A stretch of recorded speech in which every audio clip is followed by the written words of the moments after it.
Evening friends, today we are discussing about business finance. तो business finance में हमें value of levered firm given मतलब कैसे निकाल सकते हैं value of levered firm plus present value of tax shield.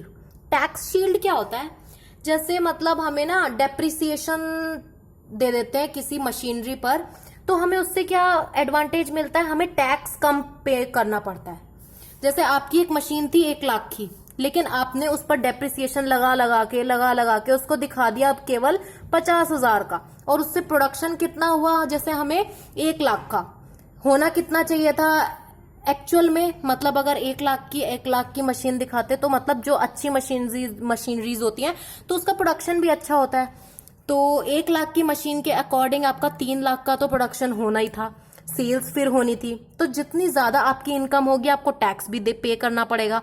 तो ये डेप्रिसिएशन हमें टैक्स शील्ड मतलब टैक्स पे करने से बचाता है, ठीक है। और माइनस कर दो present value of financial distress cost and bankruptcy, मतलब हाई अमाउंट ऑफ डेप्ट, higher bankruptcy and financial distress cost, ठीक है।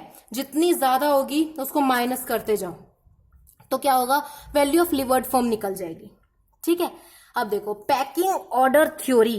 पैकिंग ऑर्डर थ्योरी किसने दिया हमें? ये हमें दिया Donald sun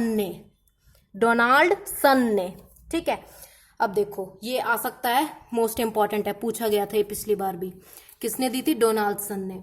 order of sources of funds in which they are used for financing. क्या ऑर्डर है? जैसे जैसे मतलब कंपनी में यूज किए जाते हैं फंड्स को, तो क्या ऑर्डर है? पहला रिटेन्ड अर्निंग्स। एक बात बताओ, जैसे आपको कोई कंपनी खोलनी है तो आप क्या डायरेक्ट जाकर बैंक से लोन लोगे या पहले जो आपके पास पैसे होंगे उसको यूज करोगे? तो जो आपके पास पहले पैसे होंगे, मतलब जैसे आपको कंपनी खोलने के लिए 5 लाख रुपए चाहिए, ठीक, तो आपके पास जैसे रिटेन्ड अर्निंग में है 1 lakh rupees retained earning. Then उसके बाद आपके पास है मतलब आपने दोबारा सोचा कि डेप्थ से लेता हूं, डेट कर लेता हूं, ये किया आपने 2 लाख का, ठीक। एक्सटर्नल बाहर से आपने सोचा एक्सटर्नल इक्विटी हायर कर लेता हूं, शेयर होल्डर्स को हायर कर लेता हूं, जिसकी मदद से आपको 2 लाख और चाहिए थे। तो सबसे पहले आप क्या यूज करोगे? अपने घर की अर्निंग जो आपके पास है।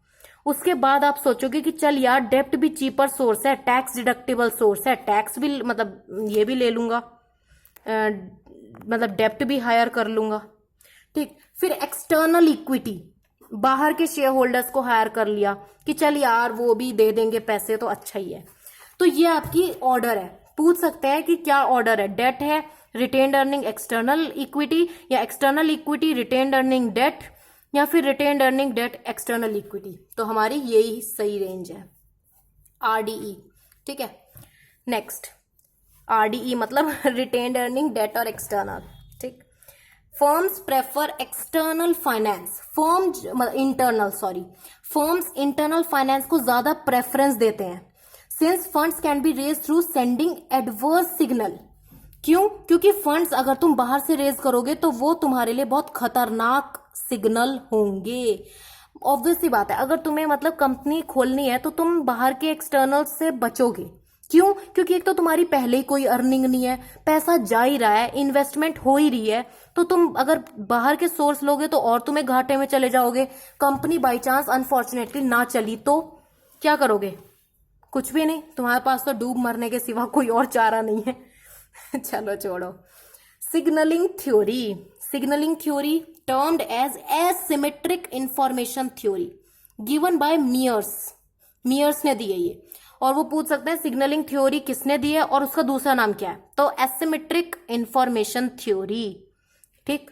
एसिमेट्रिक इंफॉर्मेशन मतलब मैनेजर के पास जो इंफॉर्मेशन है उनको ज्यादा बेटर मानते हैं इन्वेस्टर से, ठीक है। इन्वेस्टर्स के कंपैरिजन में, in comparison of investor, managers are preferable, मतलब if managers have information they provides most preference than investors, okay. Features of optimal capital structure. What is the feature of optimal capital structure? Relationship of debt and equity in an optimal capital structure is made in such a manner, means combination of debt and equity, मतलब manager इस तरह से combination बनाते हैं date और equity का. Managers make the combination of debt and equity in such a way that market value per equity share becomes maximum, कि जो हमारा इक्विटी का शेयर है मार्केट वैल्यू पर इक्विटी शेयर वो मैक्सिमम हो जाए. ठीक. Cost of capital reaches it's minimum and market price of share becomes maximum. मतलब कॉस्ट तो हमारी जानी चाहिए सबसे मिनिमम, लेकिन उसका जो मार्केट शेयर है, मार्केट प्राइस है शेयर का, वो मैक्सिमम होना चाहिए. क्यों? तभी तो तुम्हारे जो इक्विटी शेयर होल्डर है उसकी EPS earning per share high होगी. करते हो ना, पता है ना इस बात का कि मतलब कॉस्ट हाई होगी तो तुम्हें ईपीएस भी कम मिलेगा. अर्निंग पर शेयर जब कम होगी, मार्केट प्राइस शेयर कम होगा तो अर्निंग भी कम होगी. अगर ज्यादा होगी मतलब कम होगी कॉस्ट ऑफ कैपिटल तो तुम्हारी अर्निंग भी ज्यादा होगी. ठीक. Optimal capital structure, at optimal capital structure. तो ऑप्टिमल यही है कि कॉस्ट कम से कम और मार्केट प्राइस ज्यादा से ज्यादा. नेक्स्ट, ईबीआईटी और EPS analysis. EBIT EPS analysis gives a scientific basis for comparison among various financial plans and shows ways to maximize EPS. ये एक साइंटिफिक बेसिस है किस चीज का? Comparison among various financial plans and shows ways to minimise EPS. मतलब ये compare करते हैं फाइनेंशियल प्लान्स को, मतलब कौन सा फाइनेंस हमें कम देता है या ज्यादा ईपीएस प्रोवाइड करता है, ये उसको कंपेयर करते हैं. ठीक. Next, defined as a tool of financial planning. कौन सा हमारा फाइनेंशियल प्लानिंग को एज अ डिफाइंड मतलब टूल है, ये भी पूछ सकते हैं. Which is the tool which provides us the financial planning for future? तो EBIT EPS analysis. ठीक. That there evaluates alternative financing of project. मतलब तुम्हें कौन सा फाइनेंसिंग चाहिए, कौन सा प्रोजेक्ट, मतलब प्रोजेक्ट को फाइनेंस करने के लिए कौन सा टूल का तुम यूज करोगे. डेट, इक्विटी प्रेफरेंस शेयर्स या फिर रिटेन्ड अर्निंग. तो बेस्ट कौन सा है? Retained earning. सेकंड कौन सा अच्छा है? डेट. देन उसके बाद तुम प्रेफरेंस शेयर होल्डर्स या फिर इक्विटी पर हाथ रखना. ठीक. जब सारे तुम्हारे दरवाजे बंद हो जाएं. Suggest best alternative having highest EPS. ये क्या सजेस्ट करता है EBIT EPS analysis? Best alternative जो कि रखता है ईपीएस को सबसे high and determine most profitable level of EBIT. Okay. Next, EBIT revenue. एक फॉर्मूला है इसका, रिवेन्यू में से कॉग्स, इसको हम कॉग्स भी बोलते हैं, cost of good sold minus operating expenses. और इसका एक और फॉर्मूला है net income plus interest plus taxes. Obvious सी बात है, ईबीआईटी है ना, मतलब तुम्हारे पास इंटरेस्ट भी है और टैक्स भी है. इन दोनों को जब तुम माइनस करोगे, इसको माइनस किया तो आएगा ईबीटी. ठीक. इसको माइनस करोगे तो आएगा क्या? आएगा ईएटी. देखो, ईबीटी मतलब अर्निंग बिफोर टैक्स, मतलब इंटरेस्ट माइनस कर चुके, earning after interest but before taxes. लेकिन जब टैक्स माइनस कर दिया तो क्या आएगा? Earning after interest and taxes. ठीक है. आई होप आपको ये समझ आ गया होगा. ओहो, मेरा नीचे था, मुझे पता ही नहीं चला, सो सॉरी. ये मतलब इंटरेस्ट माइनस किया ना तो ईबीटी, अर्निंग बिफोर टैक्स. जब टैक्स माइनस किया तो means earning after interest and tax. ठीक. चलो, मैं आपसे ध्यान रखूंगी. Indifference point. इंडिफरेंस पॉइंट क्या होता है? इसको ब्रेक इवन पॉइंट भी कहते हैं. देखो, एक चार्ट के साथ आपको समझाती हूं. देखो, ये हमारा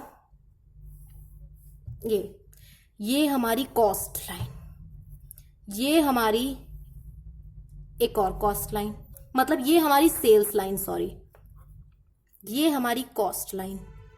अब देखो, जहां ये इंटरसेक्ट हुआ, no profit and no loss, ये क्या हमारी बनी? बीईपी. यहां हमारे होते हैं ऑल लॉसेस, यहां हमारे होते हैं, यहां से हमारे प्रॉफिट्स होने शुरू हो जाते हैं. ये मैं प्रॉफिट का वो बताती हूँ सिंबल, पाई को प्रॉफिट बोल देते हैं ना कभी कभी, तो शॉर्ट फॉर्म तो मेरी रगों में बसी है. तो प्रॉफिट, ये हो गई हमारी प्रॉफिट्स. ठीक, यहां हमारे लॉसेस। ठीक, तो बीईपी ये पॉइंट है जहां नो प्रॉफिट नो लॉस की कंडीशन होती है। हर बिजनेस चाहता है कि वो जल्दी से जल्दी बीईपी पर आ जाए और जल्दी से जल्दी चाहता है मैं प्रॉफिट भी कमाने लगूं, है ना। तो चलो मैंने इस चार्ट के थ्रू आपको बता दिया बीईपी क्या है। तो इसको हम एक दूसरे नाम से भी जानते हैं, in difference point. And EBIT amounts in excess of EBIT. देखो ईबीआईटी जो earning before interest and tax होता है वो कब स्टार्ट होता है, जब इन डिफरेंस लेवल ज्यादा आगे पहुंच जाता है, मतलब इन डिफरेंस लेवल से ज्यादा आगे पहुंच जाता है। ये देखो इन डिफरेंस लेवल पॉइंट का है ये, इससे जब आगे पहुंचेगा तो ये हमारा ईबीआईटी ही है, प्रॉफिट ही है ना। तो generate higher EPS. Now equity debt EPS analysis, ये एक्स माइनस इंटरेस्ट। एक्स क्या है हमारा कि इस लेवल पर कितनी हमारी इनकम है, उसमें से इंटरेस्ट माइनस कर दो, 1 माइनस टैक्स कर दो, तो अपॉन एन कर दोगे तो ये हमारा नंबर ऑफ, ये होते हैं एन नंबर ऑफ शेयर्स, तो ईपीएस आ जाएगा अर्निंग पर शेयर। ठीक, चलो नेक्स्ट चलते हैं। नेक्स्ट है हमारा इक्विटी प्रेफरेंस शेयर ईपीएस। इसका फॉर्मूला दोबारा मैंने ये ऐसे लिखा है कि क्योंकि ये अर्ने मतलब जैसे प्रेफरेंस शेयर्स हैं तो तब क्या होगा हमारा फॉर्मूला, उसमें इंटरेस्ट तो देते नहीं है तो एक्स माइनस आई तो होगा नहीं, सिर्फ एक्स होगा। ठीक, 1 माइनस टैक्स होगा और माइनस कर देंगे हम प्रेफरेंस डिविडेंड। ठीक है, जो हमारा प्रेफरेंस डिविडेंड की अमाउंट होगी। चलो अपॉन कर देंगे एन नंबर ऑफ शेयर्स, तो ईपीएस आ जाएगा in case of preference shares. अब इक्विटी डेट ऑफ मतलब डेट भी है और प्रेफरेंस शेयर भी है और इक्विटी भी है, तीनों है। तब कैसे सॉल्व होगा ये, तब ऐसे सॉल्व होगा कि आप एक्स में से इंटरेस्ट माइनस कर दोगे, फिर 1 में से टैक्स माइनस कर दोगे और माइनस कर दोगे प्रेफरेंस का डिविडेंड। तो ईपीएस इक्विटी का तो तभी बचेगा ना जब आप सारा माइनस कर दोगे। आपको वो टेबल याद होती होगी, आप टेबल से करते होंगे कि जैसे हमें सबसे पहले ईबीआईटी गिवन होता है, फिर हम लेस करते हैं इंटरेस्ट, फिर हमारा ये आता है ईबीटी, फिर हम लेस करते हैं टैक्सेस, फिर आता है हमारा ईएटी। ठीक है, फिर हम लेस करते हैं टैक्स माइनस कर दिया, इंटरेस्ट माइनस कर दिया। अब हम क्या करेंगे, इसका मतलब प्रेफरेंस डिविडेंड को पेमेंट कर देंगे। ठीक, अब जो बचेगा हमारा वो आएगा earning after interest taxes and preference dividend. तो ठीक है, वो जब आएगा हमारा प्रेफरेंस डिविडेंड के बाद जो ये आएगी अमाउंट, जो अमाउंट आएगी उसको क्या कर देंगे, अपॉन कर देंगे नंबर ऑफ शेयर्स से, इक्विटी शेयर्स से, तो ये आता है हमारा ईपीएस। ठीक, आ गया होगा याद। अब क्वेश्चंस के साथ भी हम सॉल्व करके देखेंगे जरूर। ये देखो क्वेश्चन भी आ गया, अब हमारा इंतजार कर रहा था बहुत देर से। चलो, equity share capital plan 1 plan 2। ठीक है, 2 प्लान गिवन है, 10 प्रेफरेंस शेयर कैपिटल और 5 लाख 2 लाख, 9% डिबेंचर। एक में कुछ नहीं है, दोनों में डिफरेंस देखना आप, एक में कुछ नहीं है, एक में 8 लाख है, टोटल हमारा सेम है। ठीक, next number of equity share, एक में 15,000 है और एक में 10,000 है। चलो स्टार्ट करते हैं अपना solution. EPS under first plan, पहले प्लान के अंदर हमारा ईपीएस कितना होगा वो देखते हैं। क्या फॉर्मूला था कि एक्स लेवल पर हमारा पहले इंटरेस्ट इसमें माइनस होगा या नहीं होगा। इंटरेस्ट क्यों माइनस होगा, क्योंकि हमारा तो इसमें डेप्ट है ही नहीं, फर्स्ट प्लान में नहीं है ना डेट, तो इंटरेस्ट माइनस नहीं होगा, ये एज इट इज ऐसे ही रहेगा। ठीक है, अब इसको कुछ नहीं, ये 1 ये मल्टीप्लाई में 1 माइनस टैक्सेस, हम टैक्स माइनस करेंगे। ठीक, फिर माइनस कर देंगे प्रेफरेंस डिविडेंड। ठीक, और अपॉन में कर देंगे N1। ठीक, ये N1 है ना, क्योंकि प्लान 1 मतलब number of equity share number 1 और ये प्लान इक्विटी नंबर शेयर 1 मतलब शेयर्स नंबर ऑफ शेयर्स 2। ठीक है, तो इसको सॉल्व करेंगे। x 1 माइनस टैक्सेस, टैक्सेस कितने हैं, हम एज्यूम करते हैं कि 0.5 है, एज्यूम करते हैं ना हमेशा कि 50% है, तो क्या हो जाएगा 0.5%। तो 1 में से 0.5 माइनस करोगे तो 0.5 आ जाएगा, माइनस 50,000। क्यों, क्योंकि 10% प्रेफरेंस शेयर कैपिटल है, तो जब 5 लाख का आप 10% निकालेंगे तो आ जाएगा हमारा 50,000। मैं घोंच पहुंच नहीं करना चाहती यहाँ पे, इसलिए ओरली बता रही हूं, अच्छे से सुनो। ठीक, अपॉन में 15,000। ठीक, अब सेकंड ऑल्टरनेटिव यहीं पे कर देती हूं। सेकंड ऑल्टरनेटिव क्या है हमारा, एक्स में से अब क्या होगा, देखो डिबेंचर्स भी आ गए, तो अब क्या करोगे, एक्स में से इंटरेस्ट भी माइनस करोगे, 1 में से टैक्स भी माइनस करोगे, और माइनस 20,000, 20 लाख का क्या होता है 20,000 अपॉन में N2 कितना है हमारा, N2 डायरेक्ट अमाउंट डाल दो 10 लाख, 10,000, ठीक 10,000। चलो अब क्या करेंगे, हम दोनों इक्वेशंस को इक्वेट कर देंगे। हाँ, तो इंटरेस्ट तो हमने डाला ही नहीं, कितना होगा, इंटरेस्ट हमारा होगा 9%, 8 लाख, तो ये हो जाएगा x माइनस 72,000 और 0.5 माइनस 20,000 अपॉन में 10,000, ठीक। चलो आगे चलते हैं।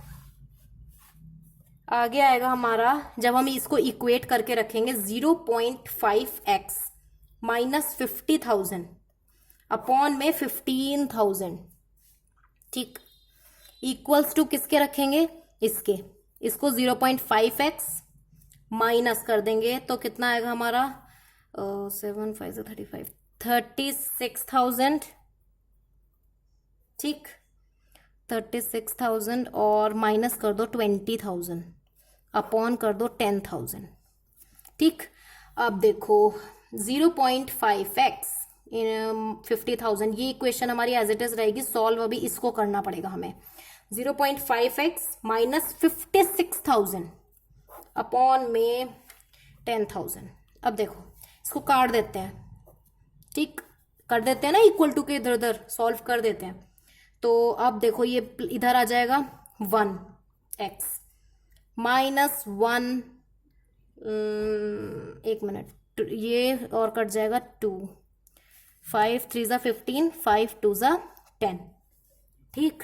तो अब इसको मल्टीप्लाई कर देते, क्रॉस मल्टीप्लाई, 2 इसको माइनस कर दिया, सॉरी माइनस नहीं मल्टीप्लाई कर दिया, 5 2 ज़ा क्या होता है 10, और ये डेसिमल भी है तो 1x माइनस कितना आ जाएगा हमारा 1 लाख इक्वल्स टू 3 इधर मल्टीप्लाई करो, क्या आएगा 1.5x माइनस में 1,68,000, ठीक। चलो डिनोमिनेटर भी गया, अब डायरेक्ट इसको सॉल्व कर देते हैं। 0.5x इक्वल्स टू 68 मतलब 6,80,000, 6,80,000, ये 6, हाँ अब ठीक है, यहाँ 60,000 सॉरी 68,000 ही है। ये क्या हो जाएगा, x इक्वल्स टू 68,000 अपॉन 0.5 है तो एक 0 ऊपर चला जाएगा, उससे क्या आएगा हमारा, जब काटेंगे तो 5 1 ज़ा 5, 5 3 ज़ा 15, ठीक 5 6 ज़ा 30, तो 1,36,000, ठीक। अब देखो ये आ गया 1,36,000। अब इसका एक प्लान 1 और 2 जब वो मैंने बताया था इंटरेस्ट EBIT वाला, वो सॉल्व करके देखेंगे। आपको हमें ये शो करना है, मतलब ये शो क्या करना चाहते हैं कि नंबर ऑफ जो इक्विटी शेयर्स के डिफरेंस होने से हमारे EPS में क्या चेंज आएगा। तो EPS में कोई भी चेंज नहीं आएगा, ये आपको प्रूफ करके दिखाती हूं मैं। चलो नेक्स्ट चलते हैं। प्लान 1, प्लान 2 मैं अलग से इसमें इसलिए कर रही हूं क्योंकि मेरे को क्वेश्चन भी देखना है ना, तो सॉल्व करने में इजी रहेगा। आप कॉन्टिन्यूसली चलते जाओ।